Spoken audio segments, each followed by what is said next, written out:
வள்ளுவமும் கவியரசரும். கவியரசரின் திரைப்பட பாடல்களில் திருக்குறளின் எதிரொலி. திருக்குறள் அதிகாரம் 6. வாழ்க்கை துணை நலம். குறள் 60.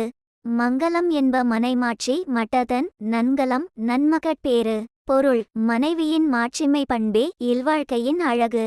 நன்மக்களை பெறுவதே அவ்வாழ்வின் அழகுக்கு அழகு சேர்க்கும் அணிகலன். கவியரசரின் திரைப்பட பாடல்.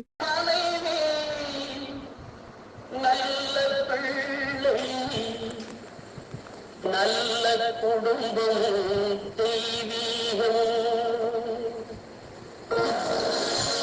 நல்ல மனைவி நல்ல பிள்ளை நல்ல குடும்பம் தெய்வீகம் எனத் தொடங்கும் நம்ம வீட்டு லக்ஷ்மி என்ற திரைப்படத்தில் சீர்காழி கோவிந்தராஜன் அவர்கள் பாடிய கவியரசரின் இப்பாடல் வரிகள் வள்ளுவரின் மேற்கண்ட குறளின் தாக்கம் தானோ.